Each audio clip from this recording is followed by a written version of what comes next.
ونعوذ بالله من شرور أنفسنا ومن سيئات أعمالنا من يهده الله فلا مضل له ومن يضلل فلا هادي له وأشهد أن لا إله إلا الله وحده لا شريك له وأشهد أن محمدا عبده ورسوله أرسله بالهدى ودين الحق ليظهره على الدين كله ولو كره المشركون. اللهم صل على محمد وعلى آل محمد كما صليت على إبراهيم وعلى آل إبراهيم إنك حميد مجيد.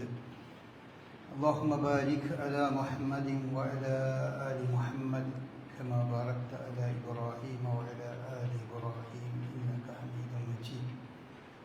أما بعد فإن خير الكلام كلام الله وخير الهدي هدي محمد صلى الله عليه وسلم وشر الأمور محدثاتها وكل محدثة بدعة. يا أيها الذين آمنوا اتقوا الله حق تقاته ولا تموتن إلا وأنتم مسلمون. أعوذ بالله من الشيطان الرجيم. بسم الله الرحمن الرحيم.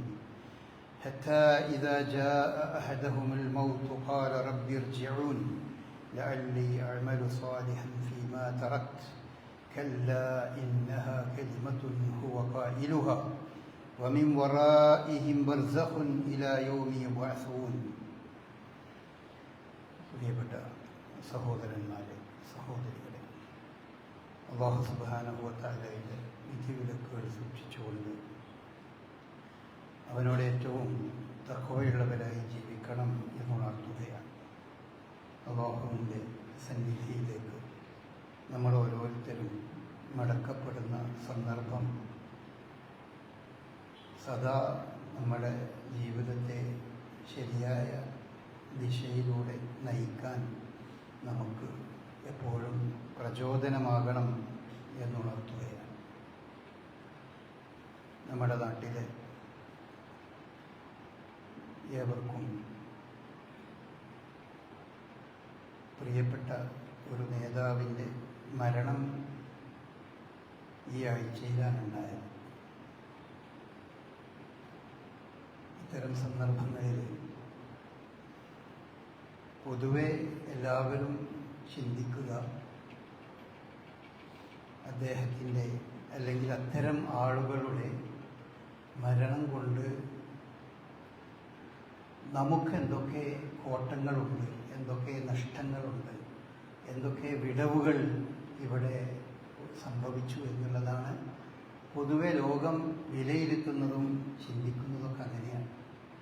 അങ്ങനെ ചിന്തിക്കുമ്പോൾ നമ്മുടെ പൊതുജീവിതത്തിൽ വലിയ നഷ്ടവും ദുഃഖവും വിടവുകളും ചെലുത്തിക്കൊണ്ടാണ് ഇത്തരം നേതാക്കന്മാരൊക്കെ ഈ ലോകത്തോട് വിട പറയാറുള്ളത്. എന്നാൽ ഒരു വിശ്വാസിയെ സംബന്ധിച്ചിടത്തോളം നമുക്കെന്തോ നേട്ടമുണ്ടായി, എന്ത് കോട്ടമുണ്ടായി എന്ന് ചിന്തിക്കുന്നതിനേക്കാൾ അവനെ ആകുലപ്പെടുത്തുന്ന സംഗതി ആ മരണപ്പെട്ട വ്യക്തിക്ക് എന്തൊക്കെ നേട്ടമുണ്ട്, എന്തൊക്കെ കോട്ടമുണ്ട് എന്നതാണ്. അതാണല്ലോ അദ്ദേഹത്തോടുള്ള സ്നേഹത്തിൻ്റെ ഏറ്റവും പ്രധാനപ്പെട്ട വശം. അതാണല്ലോ നമ്മുടെ കൂട്ടത്തിൽ നിന്ന് ഒരാൾ യാത്ര പോകുമ്പോൾ, മരണപ്പെട്ട് പിരിയുമ്പോൾ അയാൾക്ക് എന്ത് ഗുണമുണ്ട്, എന്ത് നഷ്ടമുണ്ട്, എന്ത് നേടിയിട്ടുണ്ട് അയാൾ എന്നൊക്കെ ആലോചിക്കുമ്പോഴാണല്ലോ നമുക്ക് യഥാർത്ഥത്തിൽ സമാധാനം സന്തോഷമൊക്കെ ഉണ്ടാകേണ്ടത്. അതിനു പകരം നമുക്ക് അയാൾ പോയതുകൊണ്ട് എന്തൊക്കെ ദോഷമുണ്ട്, നഷ്ടമുണ്ട് എന്നൊക്കെ ആലോചിക്കുന്നത് ഒരർത്ഥത്തിൽ ആലോചിച്ചാൽ അത് നമ്മുടെ ഒരു സ്വാർത്ഥതയാണ്. എന്നാൽ ഇസ്ലാം നമ്മോട് ഉണർത്തുന്നത് ഏത് വലിയ മനുഷ്യന്മാർ പോയാലും അതുകൊണ്ട് നമുക്കെന്ത് ദോഷം, നമുക്കെന്ത് കോട്ടം എന്നത് അല്ല നിങ്ങൾ പ്രധാനമായി ചിന്തിക്കേണ്ടത്. റസൂലുള്ളാഹി സ്വല്ലല്ലാഹു അലൈഹി വസല്ലം കൊല്ലപ്പെട്ടു, മരണപ്പെട്ടു എന്നൊരു ഖ്യാതി ഉഹദ് യുദ്ധ സന്ദർഭത്തിൽ പരന്നു, ആളുകളുടെ ഇടയിൽ പരന്നു. അപ്പോൾ കുറേ ആൾക്കാർ ഇനി എന്താ നമ്മൾ ഇവിടെ നിൽക്കുന്നത്, ഇനി എന്താ ഇനി നമ്മൾ ഇതായിട്ട് പോകണത് എന്ന് പറഞ്ഞ് വളരെ നിരാശരായി കുറേ ആൾക്കാർ ഇനി ഇവിടെ നിന്നിട്ട് കാര്യമില്ലാതെ മടങ്ങിപ്പോകാനൊക്കെ തോന്നി. അപ്പോഴാണ് വിശുദ്ധ ഖുർആൻ അവതരിച്ചത്. വമാ മുഹമ്മദുൻ ഇല്ലാ റസൂൽ ഖദ് ഖലത മിൻ ഖബ്ലിഹി റുസുൽ അഫഇൻ മാത ഔ ഖുതില ഖലബ്തും അലാ അഖാബികും. മുഹമ്മദ് ഒരു പ്രവാചകൻ മാത്രമല്ലേ, അയാൾ മരിച്ചുവെന്നോ കൊല്ലപ്പെട്ടു എന്നൊക്കെ കേൾക്കുമ്പോഴേക്ക് നിങ്ങളെന്താ പിന്തിരിഞ്ഞു പോവുകയാണോ ചെയ്യണത് എന്ന് പറഞ്ഞ് വിശ്വാസികളെ തിരുത്തുകയാണ് ചെയ്യുന്നത്. അപ്പോൾ വലിയ വലിയ മഹാന്മാർ ആര് തന്നെ ആയാലും അവരൊക്കെ ഈ ലോകത്തോട് വിട പറയും, അവരൊക്കെ പോകും. അവരൊക്കെ പോകുമ്പോൾ നമുക്കുണ്ടാകുന്ന നഷ്ടത്തെക്കാൾ നമ്മൾ ആലോചിക്കേണ്ടതും നമ്മളെ വ്യാകുലപ്പെടുത്തേണ്ടതും യഥാർത്ഥത്തിൽ അവർക്കുണ്ടാകുന്ന നഷ്ടവും നമ്മളെ സന്തോഷിപ്പിക്കേണ്ടത് അവർക്കുണ്ടാകുന്ന നേട്ടവും ഗുണവും ഒക്കെയാണ്. ആ വശം ആണ് പരിശുദ്ധ ഇസ്ലാം നമ്മോട് ഉണർത്തുന്നത്. കാരണം മരണത്തെപ്പറ്റി നമ്മൾക്ക് വിശുദ്ധ ഖുർആൻ വളരെ വ്യക്തമായി പറഞ്ഞിരുന്നു.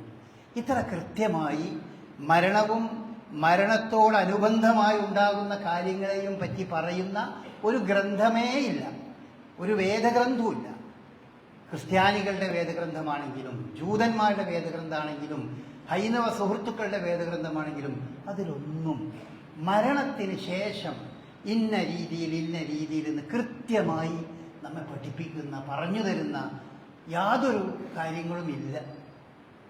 അത് വളരെ വ്യക്തമായൊരു കാര്യമാണ്. നിങ്ങൾ ഏത് രീതിയിൽ ഏത് രീതി പരിശോധിച്ച് നോക്കിയാലും നിങ്ങൾക്ക് മനസ്സിലാക്കാൻ കഴിയും. വളരെ വെയ്ഗായിട്ടുള്ള കുറേ കാഴ്ചകളും കാഴ്ചപ്പാടുകളൊക്കെയാണ് അതിലുണ്ടാകുന്നത്. പക്ഷേ പരിശുദ്ധ ഇസ്ലാമിൽ അങ്ങനെയല്ല. മരിച്ചു കഴിഞ്ഞാൽ എന്താ എന്നത് വളരെ അക്കമിട്ട് കൃത്യമായി നമുക്ക് പറഞ്ഞു തരുന്നുണ്ട്. കാരണം അത് മനുഷ്യന് ഗവേഷണം ചെയ്ത് പഠിച്ച് മനസ്സിലാക്കാൻ പറ്റുന്ന ഒരു വിഷയമേ അല്ല. അവൻ്റെ ശാസ്ത്രവും ശാസ്ത്ര പുരോഗതിയൊക്കെ അതുവരെ പോകും, അവിടെ എത്തിയാൽ അത് നിൽക്കും. അതിനുശേഷം എന്ത് എന്നുള്ളത് ഇന്നേ വരെ ഒരു മനുഷ്യനും ഗവേഷണ നിരീക്ഷണത്തിലൂടെ കണ്ടെത്താനോ പറയാനോ സാധിച്ചിട്ടില്ല. അത് പറയാൻ സാധിക്കില്ല. അതുകൊണ്ട് തന്നെ അതിനെപ്പറ്റി പറഞ്ഞു തരേണ്ടത് സൃഷ്ടാവായ പടച്ച തമ്പുരാനാണ് നമുക്ക് പറഞ്ഞു തരേണ്ടത്. പ്രവാചകന്മാരാണ് പറഞ്ഞു തരേണ്ടത്.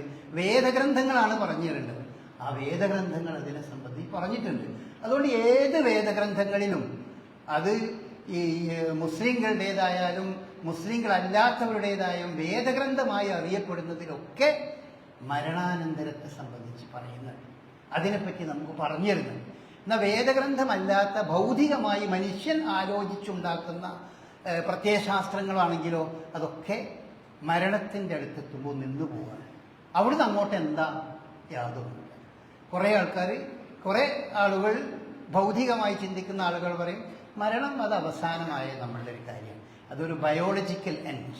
മനുഷ്യൻ എല്ലാ ജീവജാലങ്ങളെ പോലെ മനുഷ്യരും അവസാനിക്കുന്നു, അതിനുശേഷം പിന്നെ എന്താ, ഒന്നുമില്ല, അതൊക്കെ മണ്ണായി അങ്ങോട്ട് പോകുന്നു എന്നാണ് ഭൗതികമായി ഇസങ്ങളെല്ലാം നമ്മെ ആ രീതിയിലാണ് ചിന്തിക്കുന്നത്. വേറെ ചില ഇസങ്ങൾ മനുഷ്യൻ ആലോചിച്ചിട്ട് അവർ പറയുന്നത് അവർ സന്ദേഹവാദികളാണ്. എന്തൊക്കെയുണ്ട്, പക്ഷെ എന്താണെന്നൊന്നും പറയാനില്ല. അതൊന്നും ഇപ്പം നമ്മൾ ആലോചിക്കേണ്ടതില്ല. ഉണ്ടാകാം, ഉണ്ടാകാതിരിക്കാം. അത് നമ്മളുടെ ചിന്തക്ക് വിഷയീഭവിക്കേണ്ട സംഗതിയല്ല. നമ്മളിവിടെ കുറച്ച് കാലം ജീവിക്കണേ, ആ ജീവിതത്തിൽ നമുക്ക് എന്താണോ നല്ല രീതി നല്ലത് ചെയ്ത് മറ്റുള്ളവർക്കൊന്നും ഒരു ദോഷമൊന്നും ചെയ്യാതെ മറ്റുള്ളവർക്കൊക്കെ നല്ല ഗുണങ്ങളൊക്കെ ചെയ്ത് അങ്ങനെ ജീവിച്ച് ആണ് നമ്മൾ ഇവിടുന്ന് അങ്ങോട്ട് പോകുന്നു. പിന്നെ എന്താ ഉണ്ടാകണം അതിനെ പറ്റിയൊന്നും ആലോചിച്ചു. ബഹുഭൂരിപക്ഷം മനുഷ്യരും അങ്ങനെയാണ്. അതായത് മതവിശ്വാസത്തിൻ്റെ കൂടെയുള്ള ആളുകൾ പോലും അങ്ങനെയാണ് സാധാരണ വിശ്വസിക്കുന്നത്. അത് എന്തോ ആട്ടെ, ഞാൻ ഈ കാലത്ത് ജീവിക്കണം. പക്ഷെ ഖുർആൻ അങ്ങനെയല്ല. വളരെ കൃത്യമായ സംഗതികൾ പറയുന്നുണ്ട്. കുല്ലു നഫ്സിൻ ദാഇഖത്തുൽ മൗത്ത്, എല്ലാവരും മരിക്കും. അത് ഖുർആൻ പറഞ്ഞു തരുന്ന ഒരു വളരെ യാഥാർത്ഥ്യമാണ്. അപ്പോൾ ഭൂമിയിൽ ജീവിതം കഴിഞ്ഞാൽ മരിക്കും. ഭൂമിയിൽ ഇപ്പോൾ ഏറ്റവും കൂടുതൽ ജീവിച്ചത് ആരാണ്? അത് നമ്മൾക്ക് മനസ്സിലാകണത് ഖുർആൻ വെച്ച് നോക്കിയാലും മറ്റേതെങ്കിലും മറ്റു ഗ്രന്ഥങ്ങൾ വെച്ച് നോക്കിയാലും നമുക്ക് മനസ്സിലാകണത് ഏറ്റവും കൂടുതൽ ജീവിച്ചു എന്നറിയപ്പെടുന്ന ആൾ അത് നൂഹ് അലൈഹിസ്സലാമിനെ പറ്റി മാത്രമാണ്. അദ്ദേഹത്തെ പറ്റി വിശുദ്ധ ഖുർആൻ പറഞ്ഞത് അദ്ദേഹം 1050 വർഷം കുറവ്, അഥവാ 950 വർഷം ഇവിടെ ജീവിച്ചു, അല്ലെങ്കിൽ അദ്ദേഹത്തിൻ്റെ പ്രബോധന പ്രവർത്തനങ്ങൾ ഏർപ്പെട്ടു എന്ന് വിശുദ്ധ ഖുർആൻ പറഞ്ഞു. അതാണ് മനുഷ്യകുലത്തിൽ അറിയപ്പെടുന്ന ഏറ്റവും ആയുസ്സുള്ളവനായിക്കൊണ്ട് ഉള്ള ഒരാൾ. പിന്നെ ആധുനിക കാലത്ത് ഇപ്പോൾ മനുഷ്യൻ മരിച്ച ഏറ്റവും കൂടുതൽ വയസ്സിൽ ജീവിച്ച ആൾ ഫ്രാൻസിലൊരു സ്ത്രീയാണ്, തെളിയിക്കപ്പെട്ടത്. 1875 ജനിച്ച് 1997 122 വയസ്സിൽ മരിച്ചു. 122 വയസ്സിന് ശേഷം ജീവിച്ച ഒരാളും കൃത്യമായി രേഖപ്പെടുത്തപ്പെട്ട് തെളിവുകളുടെ അടിസ്ഥാനത്തിൽ, പ്രമാണത്തിൻ്റെ അടിസ്ഥാനത്തിൽ പറയാൻ മനുഷ്യന് സാധിച്ചിട്ടില്ല. എന്നാൽ ലോകം കണക്ക് കൂട്ടിയിട്ടുണ്ട്. ഏകദേശം മനുഷ്യൻ്റെ ഒരാവറേജ് ആയുസ് എത്രയാണ്? അത് ലോകവും പറഞ്ഞിട്ടുണ്ട്, പരിശുദ്ധ ഇസ്ലാമും പറഞ്ഞിട്ടുണ്ട് ഏകദേശം എങ്ങനെയാണ്. അപ്പോൾ ആവറേജ് ലോകാടിസ്ഥാനത്തിൽ നോക്കുകയാണെങ്കിൽ ഒരു ആയുസ് 73 മുതൽ 74 വയസ്സ് ആവറേജ്. അതിൻ്റെ മുമ്പ് തന്നെ മരിച്ചു പോകുന്ന ആളുകളുണ്ട്. കുറച്ച് ആൾക്കാർ മരിച്ചു അതിൻ്റെ മുമ്പ് തന്നെ. വേറെ കുറച്ച് ആളുകൾ നേരത്തെ നമ്മൾ പറഞ്ഞ പോലെ 80, 90, 95 ഒക്കെ വയസ്സ് വരെ ജീവിച്ചങ്ങനെ പോകുന്ന ആളുകളുണ്ട്. എന്നാൽ ശരാശരി 70, 73, 74 ലോകത്തിൻ്റെ ആയുസ്സിൻ്റെ കണക്ക്. അതിൽ ഏറ്റവും കൂടുതൽ ആയുസ്സുള്ള ആളുകൾ ജീവിക്കുന്നത് അത് ജപ്പാനിലാണെന്നാണ്.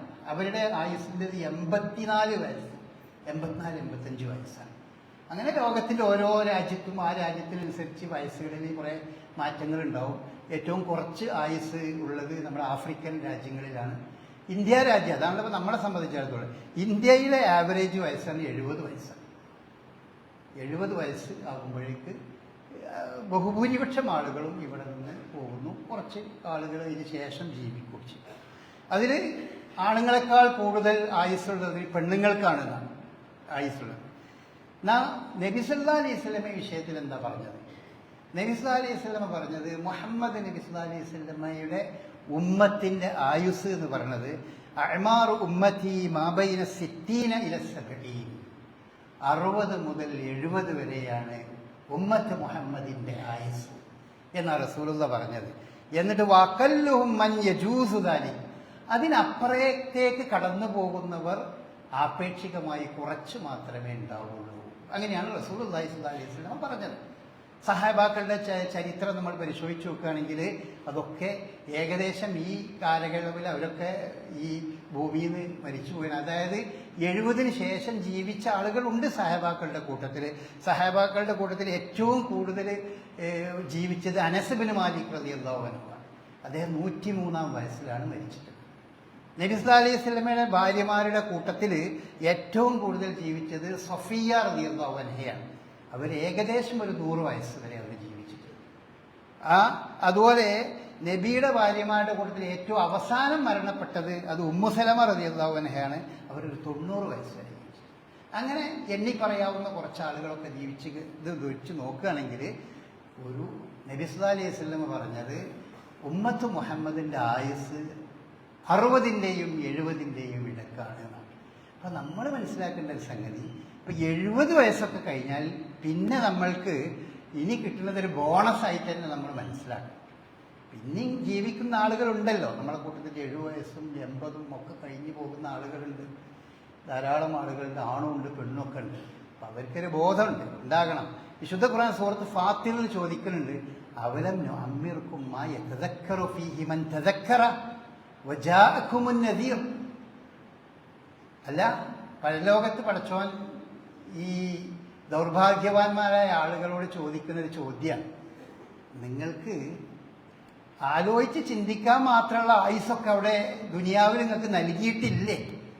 മാത്രമല്ല ജാഅകുമുൻ നദീർ, കാര്യങ്ങൾ ഉണർത്താനൊക്കെ ഉള്ള താക്കീതുകാരും ഒക്കെ വന്നിട്ടുണ്ടല്ലോ, എന്നിട്ടും നിങ്ങൾ ഇവിടെ തന്നെ എത്തിയല്ലോ എന്ന് വിശുദ്ധ ഖുർആൻ പറയുന്നുണ്ട്. അപ്പോൾ പണ്ഡിതന്മാരത് വിശദീകരിച്ചിട്ടുള്ളത്, ഇത് 70 വയസ്സ് ആയ ആളുകളെ സംബന്ധിച്ചിടത്തോളം ഈ ചോദ്യം വളരെ പ്രസക്തമാണ്. നിങ്ങൾക്ക് ആയുസ്സും ആലോചിക്കാനൊക്കെ ഉള്ള ആയുസ്സൊക്കെ നൽകിയിട്ടില്ലേ എന്ന് ചോദിക്കണ സമയം. അപ്പോൾ നമ്മളുടെ വയസ്സ്, ആയുസ് എന്നൊക്കെ പറയണത് നമ്മൾ അത് എപ്പോഴും നമ്മളെ ചിന്തിപ്പിക്കേണ്ട ഒന്നാണ്. പ്രത്യേകിച്ചും പ്രായമാകുമ്പോൾ നമ്മുടെ ചിന്ത കൂടുതൽ വേണം. പോകാൻ നമ്മൾ സാധാരണ പറയുമല്ലോ അസർ താന്നു തുടങ്ങിയെന്ന്. ആ അസർ എപ്പോഴാണ് നമ്മളുടെ ജീവിതത്തിൻ്റെ അസറെപ്പോഴാണ്, അല്ലെങ്കിൽ പിന്നെ ളുഹുറെപ്പോഴാണ്, മഗ്‌രിബ് ആയിക്കണോ എന്നൊക്കെയുള്ള, അസ്തമിക്കാറായിട്ടുണ്ടോ ആകുന്നുണ്ടോ എന്നതൊക്കെ നമ്മളൊരു ചിന്തക്ക് വിഷയീഭവിക്കേണ്ട സംഗതിയാണ് യഥാർത്ഥത്തിൽ. വിശുദ്ധ ഖുർആൻ ആ കാര്യം നമുക്ക് ആ രീതിയിൽ തന്നെ മരണത്തെപ്പറ്റി ധാരാളം പറഞ്ഞിട്ടുണ്ട്. അതിൽ പ്രധാനമായി പറയുന്ന സംഗതി, നിങ്ങൾ എന്ത് വിചാരിച്ചിട്ടും കാര്യമില്ല, മരിക്കും. അത് ആർക്കും സംശയം തർക്കമില്ലാത്ത സംഗതിയാണ്. ഐനമാ തഖൂനു യുദ്രിക്കുമുൽ മൗത്ത് വലൗ കുന്തും ഫീ ബുറൂജിൻ മുശയ്യദ. നിങ്ങൾ എവിടെയായാലും മരിക്കും. നിങ്ങളൊരു വലിയ കൊത്തളത്തിൻ്റെ ഉള്ളിൽ ഇന്നെ പിടികിട്ടരുത് എന്ന് വിചാരിച്ച് നിന്നാലും നിങ്ങൾ മരിക്കും. വേറൊരു സ്ഥലത്ത് ഖുർആൻ പറഞ്ഞു, കുല്ലൂ കുന്തും ഫീ ബുയൂത്തിക്കും. നിങ്ങൾ നിങ്ങളുടെ വീട്ടിൽ എന്താ എങ്ങനെയപ്പോൾ അയാൾ മരിച്ചത്? അവിടെ പോയോണ്ടാണല്ലോ മരിച്ചത് എന്ന് ചില ആളുകൾ പറഞ്ഞു. ഉഹദ് യുദ്ധത്തിൽ കുറേ ആൾക്കാർ മരിച്ചപ്പോൾ ഞങ്ങൾ ആദ്യം തന്നെ പറഞ്ഞില്ലേ അതിൽ അങ്ങനെ പോകണ്ടെന്ന്. ഇപ്പം അവിടെ പോയോണ്ടല്ലേ നിങ്ങളൊക്കെ ഇങ്ങനെ കുറച്ച് ആൾക്കാർക്ക് മരിക്കേണ്ടി വന്നത് എന്ന് പറഞ്ഞപ്പോൾ അതിൽ ഖുർആൻ പറഞ്ഞ മറുപടി അതാണ്, കുൽ, നീ അവരോട് പറഞ്ഞേക്ക്, ലൗ കുന്തും ഫീ ബുയൂത്തിക്കും, നിങ്ങൾ നിങ്ങളെ വീട്ടിൽ വളരെ സ്വസ്ഥമായി കഴിഞ്ഞു കൂടുകയാണെങ്കിൽ പോലും ലബറസല്ലദീന കുതിബ അലൈഹിമുൽ ഖത്ലു ഇലാ മദാജിഹിം, മരണം വിധിച്ച ആളുകളുണ്ടെങ്കിൽ മരിക്കണ സ്ഥലത്തേക്കും വീട്ടിൽ നിന്ന് ഇറങ്ങി ഇങ്ങോട്ട് ചെല്ലും. അതാണ് വിശുദ്ധ ഖുർആൻ പറഞ്ഞത്. നമുക്ക് പല മരണങ്ങളെപ്പറ്റി നമ്മൾ കേൾക്കുമ്പോൾ, വായിക്കുമ്പോൾ, പത്രങ്ങളിലും മറ്റൊക്കെ വായിക്കുമ്പോൾ നമുക്കിങ്ങനെ അത്ഭുതമായി തോന്നും. ഇയാൾ മരിക്കാനായിട്ടാണ് പോയതുപോലെ തോന്നും. അള്ളാഹു മരിക്കണം, എവിടെയാ മരിക്കുക എന്നുള്ളത് ആർക്കും അറിയില്ലല്ലോ. ഖുർആൻ പറഞ്ഞു, വമാ തദ്രീ നഫ്സുൻ ബിഅയ്യി അർദിൻ തമൂത്ത് ഇന്നല്ലാഹ അലീമുൻ ഖബീർ. എവിടെ ഞങ്ങൾ മരിക്കുക എന്നുള്ളത് നിങ്ങൾക്ക് ഒരാൾക്കും അറിയില്ല. ഒരു മനുഷ്യന് ഞാൻ ഇന്ന സ്ഥലത്തെ മരിക്കുള്ളൂ എന്ന് പറയാൻ ഒരാൾക്കും സാധ്യമല്ല. അതൊക്കെ അറിയണവൻ അള്ളാഹു മാത്രമാണ്. അപ്പം അതുകൊണ്ട് തന്നെ മരണം എവിടെയാന്ന് അറിയില്ലല്ലോ. മരണം അള്ളാഹു വിധിച്ച ആ സ്ഥലത്തേക്ക് നിങ്ങളെ വീട്ടിൽ നിന്ന് അങ്ങോട്ട് ഒരുങ്ങി താങ്ങി ഇറങ്ങി അങ്ങോട്ട് ചെല്ലും. മരിക്കാനാണ്. അപ്പം നമ്മൾ സാധാരണ ഇപ്പം അങ്ങനെ പല കമൻറ്റുകളും നമ്മൾ പറയാറുണ്ട്, മരിക്കാനായിട്ടാണ് പോയതാണ് മൂപ്പര്. അത് കുറച്ചുകൂടി പറഞ്ഞാൽ അയാളുടെ മരണം അള്ളാഹു നിശ്ചയിച്ചതാണ്. അപ്പം അള്ളാഹു സുബ്ഹാനഹു വ തആല നമ്മിൽ നിന്ന് മറച്ചു വച്ച, ഗൈബിയായി മറച്ചു വെച്ച സംഗതികളിൽ വളരെ പ്രധാനപ്പെട്ട ഒന്നാണ് നമ്മുടെ ആയുസ് എപ്പോഴാണ് അവസാനിക്കുന്നത്, എങ്ങനെയാണ് അവസാനിക്കുന്നത്. ഇത് രണ്ടും നമുക്കറിയില്ല. അതിനെപ്പറ്റി നമുക്കറിയില്ല. എത്ര ഗവേഷണം നടത്തിയാലും എത്ര നമ്മൾ ശ്രദ്ധിച്ചാലും അതിനൊരു ടൈം പടച്ചോൻ കണക്കാക്കിയിട്ടുണ്ട്. അപ്പം നമ്മൾ ഇങ്ങനെ പിന്നെ ജീവിതത്തിലെ പല കാര്യങ്ങളും നമ്മൾ പിന്നെ എക്സസൈസുകളും മറ്റൊക്കെ ചെയ്യുമ്പോൾ ചില ആളുകൾ വിചാരിക്കുക ഇത് ആയുസ് നീട്ടാൻ വേണ്ടി ചെയ്യുന്ന സംഗതിയാണ്. ആയുസ് എന്ന് പറഞ്ഞത് എക്സസൈസ് ചെയ്തത് കൊണ്ടോ നമ്മൾ ചെയ്യണമെന്ന് അതിൽ ആയുസ് നീടൂല. ആയുസ് അള്ളാഹു നിശ്ചയിച്ച സ്ഥലത്ത് എത്തുമ്പോൾ അതാണ് അവസാനിക്കും. പിന്നെ അതൊക്കെ ചെയ്യണം എന്തിനാണ്? ആയുസ് അവസാനിക്കണവരെ ആരോഗ്യത്തോടു കൂടി ജീവിക്കണം എന്നുള്ളതാണ്. എപ്പോഴാ പടച്ചോൻ നമുക്ക് അവധി നിശ്ചയിച്ചത് അതുവരെ ആരോഗ്യത്തോടെയും പ്രയാസമില്ലാതെയും മറ്റുള്ളവർക്ക് ബുദ്ധിമുട്ടില്ലാതെയൊക്കെ ജീവിക്കണം എന്നാഗ്രഹിക്കുന്ന ആളുകളാണ് ശരീരവും മനസ്സും ഒക്കെ ശാന്തമായി അതേ രീതിയിൽ അങ്ങനെ നിൽക്കുന്നത്. ആയുസ് നമുക്ക് നീട്ടിക്കിട്ടുന്ന ചില വശങ്ങളൊക്കെ വിശുദ്ധ ഖുർആൻ നമുക്ക് റസൂലുള്ളാഹി സ്വല്ലല്ലാഹു അലൈഹി വസല്ലം പറഞ്ഞിട്ടുണ്ട്. അത് അള്ളാഹു അവർക്ക് നൽകുന്ന ഓരോ കാര്യങ്ങൾ. കുടുംബബന്ധം ചേർക്കുന്ന ആളുകൾ, കുടുംബബന്ധം നന്നായി ചേർക്കുന്ന ആളുകൾക്ക് അള്ളാഹു ചിലപ്പോൾ അങ്ങനെ ആയുസ് അവർക്ക് അങ്ങനെ കുറേ നീട്ടിക്കൊടുത്തേക്കാം എന്ന് നമുക്ക് മനസ്സിലാക്കാം. അങ്ങനെ ചില സംഗതികൾ പറഞ്ഞിട്ടുണ്ട്. ഏതായാലും അള്ളാഹു നിശ്ചയിച്ച സമയമെത്തിയാൽ പിന്നെ അവിടെ യാതൊന്നും ഇന്നില്ല.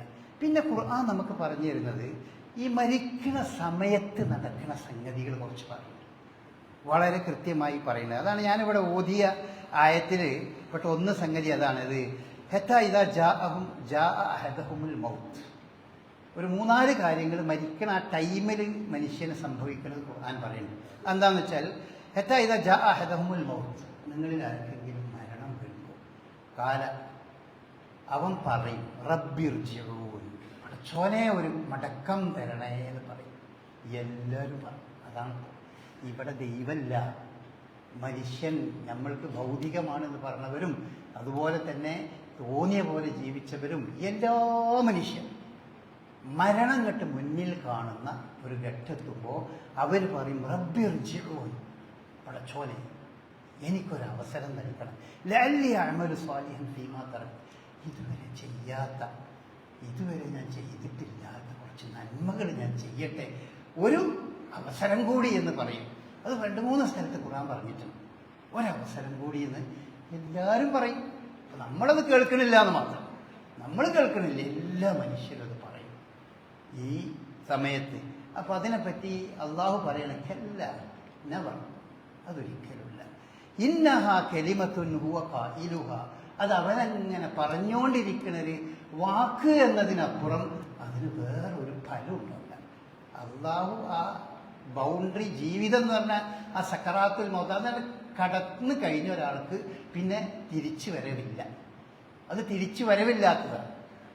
ഫിർഔനൊക്കെ സംഭവിച്ചത് അതാണ്. ഫിർഔൻ അവസാനം പറഞ്ഞല്ലോ, ഞാൻ മുസ്ലിമാണ്, ഞാൻ വിശ്വസിച്ചു പടച്ചോനെ, ഞാൻ വിശ്വസിച്ചു, മൂസാ നബിയും ഹാറൂനൊക്കെ പറയണ ആ ദൈവത്തിൽ നിന്നിൽ മാത്രം ഞാൻ വിശ്വസിച്ചു എന്ന് പറഞ്ഞു. അപ്പൊ ഖുർആൻ അള്ളാഹു അദ്ദേഹത്തോട് ചോദിക്കണ ചോദ്യം ആ എന്നാലും ഇപ്പോഴും സമയം കഴിഞ്ഞു പോയി.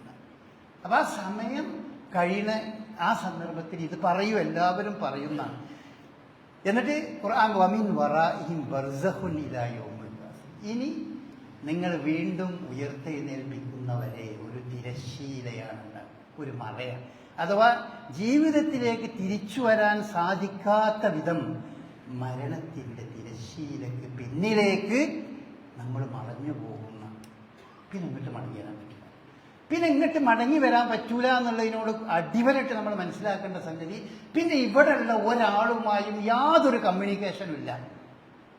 ആരെന്ത് പറഞ്ഞാലും, ഏത് ഔലിയാണെങ്കിലും ശരി, ഏത് പ്രവാചകനാണെങ്കിലും ശരി, മരിച്ചു കഴിഞ്ഞതിന് ശേഷം ഈ ഭൂമി ജീവിക്കണ മനുഷ്യന്മാരുമായിട്ട് എന്തെങ്കിലും ഒരു സംസാരമോ എന്തെങ്കിലും ഇവർക്ക് വേണ്ടി ചെയ്തു കൊടുക്കാനോ കഴിയില്ല. അവർ തിരശ്ശീലക്ക് പിന്നിൽ മറഞ്ഞുപോയി. ബർസഖ് എന്ന തിരശ്ശീല എന്നാണ്, കർട്ടൻ എന്നാണ് അർത്ഥം. അതിന് പിന്നിലേക്ക് പോയി കഴിഞ്ഞാൽ പിന്നെ ഇങ്ങോട്ടില്ല. അവിടെ പല സംഭവങ്ങളും നടക്കും, പല സംഗതികളും അവരറിയും. അതൊക്കെ അള്ളി റസൂൽ നമുക്ക് പറഞ്ഞുകൊണ്ടറിയും. ഇവിടുത്തെ ഒരു കാര്യം അറിയില്ല. അതുകൊണ്ട് തന്നെ ഇവിടെ അവരോട് നിങ്ങൾ എന്ത് വിളിച്ചു പ്രാർത്ഥിച്ചിട്ടും കാര്യമില്ല. അതാണ് നമ്മൾ പറയുന്നത്. മരിച്ചുപോയ മഹാന്മാരാണെങ്കിലും മരിച്ചുപോയവരോട് നിങ്ങൾ പ്രാർത്ഥിച്ചിട്ട് കാര്യമില്ല, അതൊരു നിലക്കും അവർ കേൾക്കൂല. വിശുദ്ധ ഖുർആൻ തന്നെ പറഞ്ഞാണ്, കേൾക്കൂല കൂട്ടരെ, കേൾക്കൂല. വല്ല നിൽക്കും കേൾക്കും എന്ന് നിങ്ങൾ വിചാരിച്ചാൽ തന്നെ ഉത്തരം ചെയ്യാൻ അവർക്ക് കഴിയില്ല. കേൾക്കുമെന്ന് വിചാരിക്കുക, പടച്ചോൻ കേൾപ്പിച്ചു എന്നൊക്കെ വിചാരിക്കുക നമ്മൾ. അങ്ങനെയൊക്കെ ചിലപ്പോൾ ചില സന്ദർഭങ്ങളിൽ പ്രവാചകന്മാരെ റസൂലുള്ളാഹി സ്വല്ലല്ലാഹി അലൈഹി വസല്ലമയുടെ സലാത്ത് റസൂലുള്ളാഹി സ്വല്ലല്ലാഹി അലൈഹി വസല്ലമയെ അള്ളാഹു കേൾപ്പിക്കും. അത് ഹദീസുകളിൽ വന്നതാണ്. പക്ഷെ അങ്ങനെയാണെങ്കിലും അവർക്ക് ഉത്തരം ചെയ്യാൻ കഴിയില്ല. ഇങ്ങോട്ട് റെസ്പോണ്ട് ചെയ്യാൻ പറ്റില്ല. ഇങ്ങോട്ട് റെസ്പോണ്ട് ചെയ്യാൻ കഴിയില്ലെങ്കിൽ പിന്നെ എന്താ അവരോട് ഇങ്ങനെ പറഞ്ഞിട്ട് കാര്യം? അപ്പം അതുകൊണ്ടാണ് നമ്മൾ പറഞ്ഞത്, മരിച്ചുപോയ കബറാളികളോടും മറ്റവരോടും നിങ്ങൾ പ്രാർത്ഥിക്കല്ല, ഒരു കാര്യമില്ലാത്ത സംഗതിയാണ്, അത് ഖുർആൻ വിലക്കിയതാണ് എന്നൊക്കെ നമ്മൾ ആണയിട്ട് പറയുന്നത് ഇതാണ്. വമിൻ വറാഇഹിം ബർസഖുൻ ഇലാ യൗമി യുബ്അസൂൻ, വീണ്ടും ഉയർത്തെഴുന്നേൽപ്പിക്കപ്പെടുന്നവരെ അവരൊരു തിരശ്ശീലക്ക് പിന്നിലേക്ക് മറഞ്ഞുപോയി എന്ന് വിശുദ്ധ ഖുർആൻ പറയുന്നത്. അപ്പോൾ ഒന്നാമത്തെ സംഗതി അതാണ്, എല്ലാവരും ഏത് മനുഷ്യനും ഒരു തിരിച്ചുവരവ് ആഗ്രഹിക്കും, അത് പടച്ചവനോട് പറയും. രണ്ടാമത്തെ സംഗതി, മരണത്തിൻ്റെ സന്ദർഭത്തിൽ അതിനൊരു വേദന ഉണ്ടാവുന്ന, വജാഅത്ത് സക്റത്തുൽ മൗതി ബിൽ ഹഖ് ദാലിക മാ കുൻത മിൻഹു തഹീദ്. ശുദ്ധ ഖുർആൻ സൂറത്ത് ഖാഫിൽ പറയാണ്, സക്റത്തുൽ മൗത്ത്, സക്റാത്തുൽ മൗത്ത് എന്ന് പറഞ്ഞാൽ അത് സത്യമാണ്, ഉണ്ട്. റസൂലുള്ളാഹി സ്വല്ലല്ലാഹി അലൈഹി വസല്ലമയോട് ഫാത്തിമ റളിയല്ലാഹു അൻഹ ചോദിച്ചു, നിങ്ങൾക്കും സക്റാത്തുൽ മൗത്തുണ്ടോ? ആ, എനിക്കും. എല്ലാ മനുഷ്യരും നമ്മളതറിയില്ല. നമ്മൾ റൂഹ് പോകുന്ന സമയത്ത് എന്താണ് നടക്കണമെന്ന് നമുക്കറിയില്ലല്ലോ. നമ്മുടെ കയ്യിൽ കിട്ടുന്നത് ഇവിടുന്ന് പോയ, നമ്മുടെ ശരീരത്തിൽ മറഞ്ഞു പോയ, തിരശ്ശീലക്ക് പിന്നിലേക്ക് പോയ റൂഹിൻ്റെ ബാക്കി ശരീരം നമുക്ക് കിട്ടുന്നു. ആ ശരീരം കൊണ്ട് നമുക്ക് ചെയ്യാൻ കഴിയണമൊക്കെ നമുക്ക് ചെയ്യാം, യാതൊരു. പക്ഷെ ഇസ്ലാം പറഞ്ഞത്, നിങ്ങൾ ആ ശരീരത്തെ വളരെ ആദരവോടുകൂടി വളരെ മാന്യമായ രീതിയിൽ നിങ്ങൾ കുളിപ്പിച്ച് വൃത്തിയാക്കി ശീലയിൽ കഫൻ ചെയ്ത് നിങ്ങളുടെ കയ്യിൽ കിട്ടിയാൽ നിങ്ങളത് മണ്ണിൽ ഇന്നെ പ്രാർത്ഥിച്ചു കൊണ്ട് വെക്കണം എന്ന് നമ്മളോട് പറഞ്ഞിട്ടുണ്ട്. അതങ്ങനെയൊന്നും വെക്കാൻ പറ്റില്ല എന്ന് വിചാരിച്ചാൽ അതുകൊണ്ട് പ്രത്യേകിച്ച് വല്ല ഒന്നും ഉണ്ടാവും. അത് നമ്മുടെ കയ്യിൽ ആളിവിടുന്ന് പോയി കഴിഞ്ഞു. അപ്പം ഞാൻ മരിച്ചു കഴിഞ്ഞാൽ ഞാൻ ഇവിടുന്ന് പോയി, പിന്നെ ഇവിടെ ബാക്കി നിൽക്കുന്നത്, ഞാൻ ഷർട്ട് ഇവിടെ ഊരിട്ടാൽ എൻ്റെ ഷർട്ട്, എന്താണ് എൻ്റെ ഷർട്ടിൽ ഉള്ളൊരു ഷർട്ടിനോടുള്ള സെന്റിമെന്റ്സ് ഉണ്ടാവുമല്ലോ മക്കൾക്കൊക്കെ. അതിനപ്പുറം യാതൊന്നും ഈ ഭൗതിക ശരീരത്തോട് ഇല്ല. ആ ഭൗതിക ശരീരം അത് കുറച്ച് കഴിഞ്ഞ് അത് മണ്ണോട് മണ്ണായി ചേർന്ന് അതങ്ങോട്ട് പോകും. അതുകൊണ്ട് ഞാൻ എത്തേണ്ട സ്ഥലത്ത് എത്തി, അവിടെ എത്തി. അതാണ് ഒന്ന്. ഈ പോകുന്ന പോക്ക് അത് വളരെ വേദനാജനകമായി കുറച്ച് വിഷമുണ്ടാവും. വിശ്വാസികളായ ആളുകൾക്ക് അതിലും ഒരു ആശ്വാസം ഉണ്ടാകും എന്ന് വിശുദ്ധ നമുക്ക് പറഞ്ഞു. റസൂലുള്ളാഹി സ്വല്ലല്ലാഹി അലൈഹി വസല്ലം വിശദീകരിച്ചിട്ടുണ്ട്. റസൂലുള്ളാഹി സ്വല്ലല്ലാഹി അലൈഹി വസല്ലം പറഞ്ഞിട്ടുണ്ട്, ഈ മരിക്കാൻ നിൽക്കുന്ന സമയത്ത് മലായിക്കത്തുകൾ ഇങ്ങനെ വരും. അവനിങ്ങനെ കാണും. വിശുദ്ധ റസൂലുള്ള പറഞ്ഞത് അവര് വെള്ള ഡ്രസ്സണിഞ്ഞ കുറേ മലക്കുകൾ വരും. ഇന്നൽ അബ്ദി ഇദാക്കാൻ ഇൻഖിതാഇമിനൽ ദുനിയാവെന്ന് പോകാൻ ഒരുങ്ങുമ്പോൾ വൈഖബാലിമിനൽ ആഖിറത്തിലേക്കാണ് നീങ്ങാൻ പോകുമ്പോൾ നസലയിലേക്ക് മലായിക്കത്തു മിനസ് സമാ, ആകാശത്ത് ചില മലക്കുകൾ ബീറുൽ വുജൂഹ്, വളരെ പ്രസന്ന മുഖമുള്ള വെളുത്ത മുഖമുള്ളവരായിരിക്കും അവർ. അങ്ങനെ അവർ അവിടെ എന്നും അവർ ജിലിസൂന മദ്ദൽ ബസർ, കണ്ണെത്താ ദൂരം അവൻ്റെ മുമ്പിൽ അവരിങ്ങനെ ഇരിക്കും. ആ ഇരിക്കുന്ന സന്ദർഭത്തിൽ അവരങ്ങനെ ഇരുന്നു കൊണ്ടിരിക്കുമ്പോൾ സുമ്മ യജീഉ മലക്കുൽ മൗത്ത്, എന്നിട്ട് മലക്കുൽ മൗത്ത് ഇങ്ങനെ കയറി വരും. അപ്പോഴാണ് മരണത്തിൻ്റെ മലക്ക് ഇങ്ങനെ കയറി വരും. എന്നിട്ട് ഹത്താ യജ്ലിസു ഇൻദ റഅസിഹി, ആ മനുഷ്യൻ്റെ തലഭാഗത്ത് മലക്കുൽ മൗത്ത് ഇരിക്കും. എന്നിട്ട് ഫയഖൂലു യാ അയ്യത്തുഹൻ നഫ്സു തയ്യിബ, നല്ല ആത്മാവേ, അഖ്രിജി ഇലാ മഗ്ഫിറത്തിൻ മിനല്ലാഹി വറിദ്വാൻ, അള്ളാഹുവിൻ്റെ പാപമോചനത്തിലേക്കും സംതൃപ്തിയിലേക്കും ഇറങ്ങി വരൂ എന്ന് ആ ആത്മാവിനോട് ആ മലക്കുകൾ പറയും. അതാണ് റസൂലുള്ളാഹി സ്വല്ലല്ലാഹി അലൈഹി വസല്ലം നമുക്ക് പറഞ്ഞു തന്നിട്ടുള്ളത്. എന്നിട്ട് റസൂലുള്ളാഹി പറഞ്ഞു, അതുപോലെ തന്നെ അതിൻ്റെ മറുഭാഗവുമുണ്ട്. ആ മറക്ക് നസലയിലേഹി സമാ മിന മലായിക്കത്തു സൂദുൽ വുജി, കറുത്ത ഇരുണ്ട മുഖമുള്ള കുറേ മലക്കുകൾ തൻ്റെ മുമ്പിൽ ഇങ്ങനെ വന്നിരിക്കും. മദ്ദൽ ബസർ എന്നാണ് അത്. കണ്ണെത്താ ദൂരം തൻ്റെ മുമ്പിൽ ഇങ്ങനെ കുറേ മലക്കുകൾ ഇരിക്കുന്നത് മനുഷ്യൻ, മരിക്കാൻ പോകുന്ന മനുഷ്യനെന്ന് കണ്ടുകൊണ്ടിരിക്കുന്നതാണ്. അയാളിങ്ങനെ കണ്ടുകൊണ്ടിരിക്കെ സുമ്മ യജീഉ മലക്കുൽ മൗത്ത്, മലക്കുൽ മൗത്ത് ഇങ്ങനെ കയറി വരും. മരണം ഇതിന് റൂഹ് പിടിക്കാൻ അള്ളാഹു ഏൽപ്പിച്ച മലക്ക് ഇവരൊക്കെ സന്നദ്ധരായി സജീവമായി അവിടെ അയാൾക്ക് ചുറ്റും ഇരുന്നതിന് ശേഷം അയാൾ കയറി വരുമെന്നാണ്. അങ്ങനെ ഒരു വിശ്വാസി അല്ലാതെ ഒരാളെ സംബന്ധിച്ചിടത്തോളം അവിടുന്ന് ഈ മലക്കുൽ മൗത്ത് പറയും, അതിൻ്റെ തലക്കരികിലിരുന്നോണ്ട് അയ്യുഹൻ നഫ്സുൽ ഖബീസ, ഒരു ദുഷിച്ച ആത്മാവും പേറി നിൽക്കുന്നവനെ, അഖ്രിജൂ ഇലാ സഖ്തില്ലാഹി വഗളബി, അള്ളാഹുവിൻ്റെ കോപത്തിലേക്കും അവൻ്റെ വെറുപ്പിലേക്കുമാണല്ലോ നീ പോകുന്നത് എന്നവനോട് പറയും. ഫതഖ്തഖിറു ഫീ ജസദിഹി, അപ്പോൾ ഈ ആത്മാവ് പേടിച്ചരണ്ട് അവൻ്റെ ശരീരത്തിലൂടെ അതങ്ങോട്ട് ഒളിക്കാൻ ശ്രമിക്കും. അപ്പോൾ മലക്ക് അതിനെ ഈ സാധാരണ ഹദീസിൽ പറഞ്ഞത് അങ്ങനെയാണ്, നനഞ്ഞ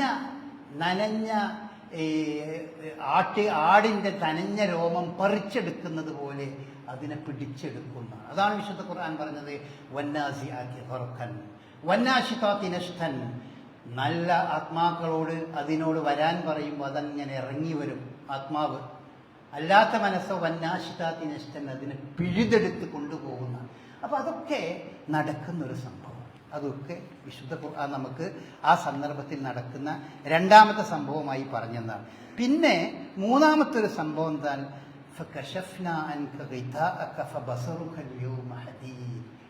മരണം എത്തുന്നതോടുകൂടി അവൻ്റെ കാഴ്ച വളരെ വളരെ ശക്തമായി എല്ലാം കാണുന്ന അവസ്ഥ അവനുണ്ടാവും.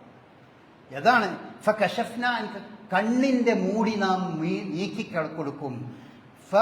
ബസറുക്കൽ യൗമ ഹദീദ്, ഇന്ന് നിന്റെ കണ്ണിന് നല്ല മൂർച്ചണ്ട്, എല്ലാം കാണും. അങ്ങനെയാണ് അവൻ കാണുന്നത്. ഈ പറഞ്ഞ കാഴ്ചകളൊക്കെ അവന് കാണാൻ കഴിയുന്നത് ആ സന്ദർഭത്തിലാണ് എന്നാണ് വിശുദ്ധ പ്രവാചകൻ നമുക്ക് അതിനെ സംബന്ധിച്ച്, വിശുദ്ധ ഖുർആൻ നമുക്ക് അതിനെ സംബന്ധിച്ചിടത്തോളം പറഞ്ഞു. അപ്പോൾ ഇങ്ങനത്തെ കുറേ സംഭവങ്ങൾ മരണത്തോട് അനുബന്ധമായി അതിനോട് കൃത്യമായിക്കൊണ്ട് നടക്കുന്നുണ്ട്. ഇത് നമുക്ക് പറഞ്ഞു തരുന്നത് വേദഗ്രന്ഥം, വിശുദ്ധ ഖുർആൻ. ഇതൊക്കെ നടക്കാനുള്ളതാണ്. ഇതൊക്കെ ഒരു ഉമ്മാമക്കഥയെന്ന് ആളുകൾ വിചാരിക്കണ്ട. ഇതൊക്കെ ഇതില്ല എന്ന് ആർക്കെങ്കിലും ഇവിടെ തെളിയിക്കാൻ പറ്റുമോ? നമുക്ക് ഉണ്ട് എന്നുള്ളതിന് നമ്മുടെ കയ്യിലുള്ള വേദഗ്രന്ഥം, പ്രവാചകനും വിശുദ്ധ ഖുർആനും ഇതൊക്കെ നമുക്ക് പറഞ്ഞു തരുന്നുണ്ട്. ഇതൊന്നുമില്ലേ, അങ്ങനെയൊന്നും സംഭവിക്കില്ല, അതൊക്കെ വെറുതെ ഒരു ഉമ്മാമക്കഥയാണ്, മനുഷ്യനെ പേടിപ്പിക്കുകയാണ്. അങ്ങനെ മനുഷ്യൻ ആലോചിക്കുകയാണ്. അതുകൊണ്ട് ഈ മരണം അത് നമുക്കൊക്കെ ആ ഒരു ഗൗരവം തന്നെ നമ്മൾ എടുക്കേണ്ടതുണ്ട്. മരണത്തെപ്പറ്റി, മരണത്തിന് ശേഷം എന്ത് എന്നത് എപ്പോഴും നമ്മുടെ ചിന്തയിലുണ്ടാകണം. നമ്മുടെ പ്രിയപ്പെട്ട ആളുകളൊക്കെ മരിച്ചു പോകുമ്പോഴൊക്കെ അത് നമ്മളെ വല്ലാതെ ആകുലപ്പെടുത്തേണ്ടതാണ്. അതല്ലെങ്കിൽ നമുക്ക് ആലോചിച്ചിട്ട് സന്തോഷം ഉണ്ടാകേണ്ടതായ കാര്യം യഥാർത്ഥത്തിൽ അതാണ് എന്ന് നമ്മൾ മനസ്സിലാക്കുക. അല്ലാഹു അനുഗ്രഹിക്കട്ടെ.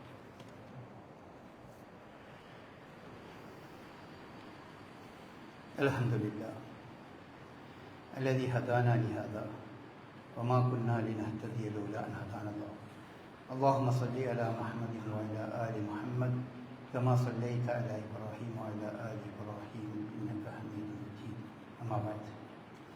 അതുകൊണ്ട് പ്രിയപ്പെട്ട സഹോദരന്മാരെ, സഹോദരികളെ, ഉറച്ച് വിശ്വസിക്കുക, മരിച്ചു കഴിഞ്ഞാൽ മറ്റൊരു ജീവിതമുണ്ട്. അതിലൊരു സംശയമില്ല. അതില്ലെങ്കിൽ ഈ ജീവിതത്തിനൊരർത്ഥമില്ല. കാരണം ഇവിടെ ജീവിക്കണ മനുഷ്യന്മാർക്ക് എന്തെല്ലാം ഗ്രീവൻസ്, എന്തെല്ലാം വിഷയങ്ങൾ അവർക്ക് ഇവിടെ നഷ്ടപ്പെടും. വെറുതെ യാതൊരു കാരണവുമില്ലാതെ ചില മനുഷ്യന്മാരെ ചിലവർ കുത്തിയാണ് കൊല്ലുന്നത്. എന്തിനാണ് ഇയാളെ കൊന്നത് എന്ന് കൊന്നോനും അറിയില്ല, കൊല്ലപ്പെട്ടവനും എന്തിനെ പിന്നെ കൊന്നത് എന്നുള്ളത് ഓർക്കും അറിയില്ല. അവർ ഏതോ ഒരാൾ ഒരു കൊട്ടേഷൻ കൊടുത്തിട്ടുണ്ടാവും, മോനെ കൊല്ലണം, എനിക്ക് ഇത്ര തരാമെന്ന് പറയും. അതിനാണ്ട് പോയി കുത്തിയാണ് കൊന്നത്. എന്നിട്ട് ഓൻ യാതൊരു പ്രശ്നവുമില്ല, മരിക്കണോട് കൂടി അങ്ങനെ അത് പോവുകയും ചെയ്ത്. ഇങ്ങനെ ഒരു നീതി നടക്കാൻ പറ്റും ഇവിടെ? എന്തെല്ലാം ഇപ്പോൾ നമ്മൾ ആലോചിച്ച് നോക്കി. ഈ ഗസയിലൊക്കെ നടക്കുന്ന കൂട്ടക്കുരുതി നമ്മളൊന്ന് ആലോചിച്ച് നോക്കുമ്പോൾ ഗസയിൽ ആർക്കും ഒന്ന് തടുക്കാനും പിടിക്കാനും ഒന്നും സാധിക്കുന്നില്ല. ഓരോ ദിവസവും തന്നെ നൂറുകണക്കിന് അങ്ങനെ എത്ര കുട്ടികൾ, ആ കുട്ടികളെ അവർ ഭക്ഷണത്തിന് വേണ്ടി വരി നിൽക്കുമ്പോൾ, ഭക്ഷണത്തിന് ഓടി വരുമ്പോൾ, പാത്രമായിട്ട് ഓടി വരുമ്പോൾ വെടിവെച്ച് അങ്ങനെ കൊല്ലുക. ലോകത്തിനൊന്നും പറയാൻ സാധിക്കില്ല. അതിന് മുസ്ലിം രാജ്യങ്ങൾക്കും അതിലൊന്നും പറയാൻ കഴിയില്ല. അവരെ പറഞ്ഞിട്ട് കാര്യമില്ല. അങ്ങനെയാണ് വൻ ശക്തികൾ ആ രീതിയിൽ മെനഞ്ഞെടുത്താണ്. ഇതിനൊക്കെ ഒരു നീതി കിട്ടുന്ന ലോകമില്ല എന്ന് പറഞ്ഞാൽ അതിലും വലിയൊരു വിഡ്ഢിത്തം എന്താണത്? ഈ ചെയ്യുന്ന ആളുകൾക്കൊക്കെ അതിൻ്റെ ഒരു ഫലം അനുഭവിക്കണ്ടേ? ഒരു പിന്നെ ഇതൊക്കെ ചെയ്ത് ഉഷാറായിട്ട് എന്നിട്ട് അവർ വളരെ സുന്ദരമായി സുഖമായി എല്ലാ ആദരവോടുകൂടിയും ഈ ലോകത്ത് നിന്ന് അങ്ങോട്ട് മരിച്ചു, അതോടെ കഴിഞ്ഞും ചെയ്തു. സംഭവം എന്ന് പറഞ്ഞാൽ എന്താ പിന്നെ ഈ ജീവിതത്തിന് അർത്ഥമുള്ളത്? ഒരർത്ഥമില്ല. അപ്പൊ ഈ മരണത്തിന് ശേഷം കണക്കെടുപ്പും ഇതിനൊരു പരിഹാരവും ഉണ്ടായേ പറ്റൂ. അതിപ്പോ ഇല്ല എന്ന് പറഞ്ഞാൽ അത് അനീതിയാണ്, യാതൊരു സംശയമില്ല. കടുത്ത അനീതിയാണ്, ലോകത്തിന്റെ അനീതിനെ അതിനെ പറയാൻ പറ്റും. അതുകൊണ്ട് തന്നെ അത് ഉറപ്പുള്ളൊരു സംഭവമാണ്. ആ നിലയ്ക്ക് തന്നെ നമ്മൾ അതിനെപ്പറ്റിയുള്ള ബോധത്തോടു കൂടി നമ്മുടെ ജീവിതം വളരെ സൂക്ഷ്മതയോടുകൂടി ആ ബോധത്തോടു കൂടി തന്നെ നമ്മൾ അള്ളാഹുവിനെയും അവൻ്റെ പ്രവാചകനെയും അനുസരിച്ചുകൊണ്ട് നല്ല രീതിയിൽ ജീവിക്കുക. അല്ലാഹു സുബ്ഹാനഹു വ തആല അതിനുള്ള തൗഫീഖ് നമുക്ക് ഓരോരുത്തർക്കും പ്രദാനം ചെയ്യട്ടെ. നമ്മിൽ നിന്ന് വന്നു പോകുന്ന ചെറുതും വലുതുമായ പോരായ്മകൾ, അബദ്ധങ്ങൾ അവൻ പുറത്തു മാപ്പാൻ തരട്ടെ. ഈ ലോകത്തും പരലോകത്തും സുഖവും സമാധാനവും സന്തോഷവും നൽകുന്ന ജീവിതം അവൻ നമുക്ക് പ്രദാനം ചെയ്യട്ടെ. റബ്ബനാ ഹബ് ലനാ മിൻ അസ്വാജിനാ وذرياتنا قرة أعين واجعلنا للمتقين إماما. اللهم أعز الإسلام والمسلمين وأذل الشرك والمشركين. اللهم اغفر للمؤمنين والمؤمنات والمسلمين والمسلمات الأحياء منهم والأموات إنك مجيب الدعوات يا قاضي الحاجات. اللهم يا مقلب القلوب ثبت قلوبنا على الإيمان والتقوى. اللهم يا مقلب القلوب ثبت قلوبنا على دينك. اللهم لا تسلط علينا من لا يرحمنا. اللهم لا تسلط علينا من لا يرحمنا. اللهم لا تسلط علينا من لا يرحمنا. اللهم أجرنا من النار. اللهم أجرنا من النار. اللهم أجرنا من النار. ربنا آتنا في الدنيا حسنة وفي الآخرة حسنة وقنا عذاب النار. ربنا تقبل منا إنك وتب علينا